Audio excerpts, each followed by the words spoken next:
আসসালামু আলাইকুম রফিক ভাই, আপনার মালটা ভাই সময় মতো পাওয়া যাবেন, কোনো টেনশন করেন না। আচ্ছা ঠিক আছে ভাই, তাইলে রাখি। আসসালামু আলাইকুম। ওয়ালাইকুম আসসালাম রহমতুল্লাহি ওয়া বারাকাতু। মুন্না, কি অবস্থা? ভালো আছিস? হ্যাঁ ভাই, আমি ভালো আছি, আপনি ভালো আছেন? মুন্না, ভালো আছি। তোমার ব্যবসা কেমন চলতেছে? জি আলহামদুলিল্লাহ, ব্যবসা অনেক ভালো চলতেছে। ভাই আপনার হাত ধরেই তো আজকে আমি এই পর্যন্ত আসছি। আলহামদুলিল্লাহ আমার ব্যবসাটা অনেক ভালোই চলতেছে। আপনার দোয়ায় আর আল্লাহর রহমতে অনেক ভালো আছি। আমার দিনকাল আর ব্যবসাটা অনেক ভালো যাচ্ছে। তোরা কে কোথায় আছিস? ভাইয়ের জন্য একটা টুল নিয়ে আয়। থাক মুন্না, এইসবের আর দরকার নাই। মুন্না, আমি তো অনেক অসুস্থ। মুন্না, আমার শরীরটা অনেক দিন ধরে খুব খারাপ। তো ভাই ডাক্তার দেখান নাই? হ্যাঁ, আমি ডাক্তার দেখাইছি। ভাই ডাক্তার আপনাকে কি বললো? হ্যাঁ, ডাক্তারের কাছে গেছিলাম। ডাক্তার পরীক্ষা নিরীক্ষা কইরা ওষুধ দিছে। তো ভাই শুধু ঔষধই দিছে, কোনো চেক আপ টেক আপ দেয় নাই? আর কোনো পরীক্ষা নিরীক্ষা করে নাই? ডাক্তার আপনাকে বলে নাই আপনার কি হয়েছে? বেশ কয়েকদিন ধরে বুকের ব্যথাটা বাইরে গেছে। ডাক্তারের চিকিৎসা চলতেছে। এভাবে আর ওষুধ খাইয়া কতদিন বেঁচে থাকা যায়? ভাই এইভাবে ওষুধ খেলে তো চলবে না ভাই, আপনার তো উন্নত মানের চিকিৎসা নিতে হবে। ডাক্তার বলেছে উন্নত চিকিৎসা করার জন্য বিদেশে যেতে। মুন্না, আমার বড়ই চিন্তা হয়। কি বলতেছেন ভাই? আপনি এত চিন্তা করতেছেন কেন? আপনার 15 লক্ষ টাকা তো আমার কাছেই আছে। জানেন ভাই, আজকে যদি আপনি ওই 15 লক্ষ টাকা আমাকে না দিতেন, তা না হলে এই জায়গার ভিতরে এত বড় একটা বাজার দিতে পারতাম না। দেখেন আপনার জন্য আজকে আমি মোবাইল কিনতে পারছি, আমি নিজে ভালোভাবে চলতেছি, এত বড় একটা বাজার দিতে পারছি শুধুমাত্র ভাই আপনার কারণে। আমি দুনিয়াতে একটা মানুষই দেখছি কাগজ কলম ছাড়া, সই স্বাক্ষর ছাড়া, শুধু মুখের কথায় মানুষকে 15 লক্ষ টাকা দেয়। ভাই আমি অনেক চেষ্টা করছি আপনার সাথে দেখা করার, কিন্তু ব্যবসার ব্যস্ততার কারণে আমি আপনার সাথে দেখা করতে পারি নাই। আমি ভাবতেছি আপনার 15 লক্ষ টাকা একসাথেই দিয়ে দিব। না মুন্না, আমি এই 15 লক্ষ টাকা নিতে পারবো না। আমি এই 15 লক্ষ টাকা নিয়ে উন্নত চিকিৎসা করব না। আমার 3টা ভাই আছে, আর আমার বাবা তো অনেক আগেই মারা গেছে। আমার ভাইদের ভবিষ্যতের জন্য এই 15 লক্ষ টাকা আমি রেখে দিয়েছি। ভাই কি বলছেন এসব কথা? আপনার ভাইদের ভবিষ্যতের জন্য আপনি নিজের জীবনটা নষ্ট করতেছেন, আর আপনার নিজের জীবনটা এইভাবে ধ্বংস করে দিবেন? আমি বেঁচে থাকতে তা কখনোই হতে দেব না। চিকিৎসা করতে যদি 20 লক্ষ টাকা লাগে তাও আমি দিব, আর ওখানে তো আপনার 15 লক্ষ টাকা আছেই।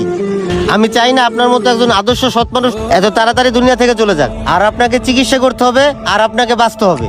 না মুন্না, আমাদের সংসারের অবস্থা বেশি একটা ভালো না। মুন্না, এই 15 লক্ষ টাকা তোর কাছেই রাখ। আর আমাদের ভাইদের ভিতরে তেমন একটা মিল নাই। আমি যদি কোনোদিন মরে যাই, তাহলে এই 15 লক্ষ টাকা আমার যেই ভাইডারে তোর কাছে ভালো লাগে তুই তারই দিয়ে দিস। ঠিক আছে ভাই, ভালো থাকিস। কি ভাই, আপনার কাছে 15 লক্ষ টাকা পা? এই সুয়েল, যা ভাইয়ের জন্য চেয়ার নিয়ে আস। ভাই তো আমাদের মেহমান। ভাই আপনি তো আমাদের বাড়ির মেহমান, আপনি কি খাবেন বলেন, আমি এখনই বাজার থেকে নিয়ে আসতেছি। আরে ভাই দাঁড়ান, বাজারে যাইতে হবে না। আরে ভাই আমি বসবো না, আর আমি কিছু খাবোও না। মানুষের হায়াত মৌতের কথা বলা যায় না। আমি যত তাড়াতাড়ি পারি আমার দেনাটা পরিশোধ করে দুনিয়া থেকে যেন বিদায় নিতে পারি। তা টাকাটা আপনারা কখন নিবেন? ভাই কখন নেবো মানে? টাকাটা আজকেই দেন। আজকে টাকাটা দেন, আমাদের জন্য অনেক ভালো হবে। আমি তো আপনাদের দুই ভাইকে টাকা দিব না। টাকা যদি দিতে হয়, টাকার প্রাপ্য দাবিদার আপনাদের ছোট ভাই সোহেল। কি মানে? ভাই মানে কিছু না, আর আমি আপনাদের সাথে বেশি কথা বাড়াতে চাচ্ছি না। আমার ড্রাইভার আমার জন্য অপেক্ষা করতেছে, আর আপনাদের বড় ভাই আমাকে যেটা বলছে আমি ওইটাই করতেছি। আপনাদের বড় ভাই আমাকে বলছে এই টাকার যে প্রাপ্য দাবিদার তাকেই যেন টাকাটা দেই। আমি আপনার ছোট ভাইকে চুজ করেছি। আপনার ছোট ভাই সোহেল এই টাকাটা পুরোটাই পাবে। আরে ভাই আপনি কেন বুঝতেছেন না? আমি তো এদের বড় ভাই, আমার কাছে টাকাগুলি দেন। এই 15 লক্ষ টাকা আমরা 3 ভাই ভাগ করে নিব। এই তোরা কি বলিস? আরে হ্যাঁ, ভাই তো ঠিকই বলছে। আমাদের 3 ভাইয়ের মধ্যে অনেক মিল, আর আমাদের বড় ভাই আমাদের সবার মাথার মনি ছিল। আরে থামেন, আপনাদের বড় ভাই আপনাদের মাথার মনি ছিল না বোঝা ছিল সেটা আমি ভালো করেই জানি। আর আমাকে এই বিষয়টা বোঝাতে হবে না যে মানুষটা নিজের জন্য কিছু না কইরা আপনাদের জন্য তিল তিল কইরা এই সব তৈরি করছে। আপনাদের চিন্তায়, আপনাদের ভাবনায় আপনাদের বড় ভাই আজকে দুনিয়া থেকে বিদায় নিছে।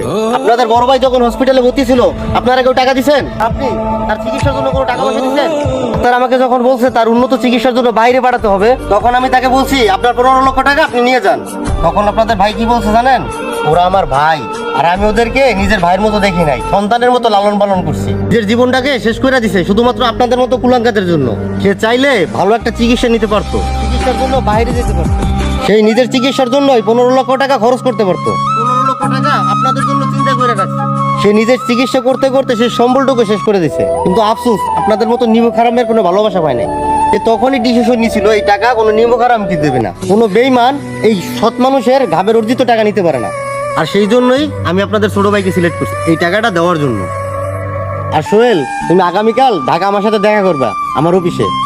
আর শুনেন, আপনারা ভালো থাকবেন আর কখনো লোভ লালসা করেন না। দোয়া করি মানুষের মতো মানুষ হন আর কখনো অহংকার করেন না। লোভ, অহংকার, হিংসা মানুষকে ধ্বংস করে। টাকা পয়সা সারা জীবন থাকে না, একবার সাদা কাপড়ে জড়ান, দেখবেন খেল কত।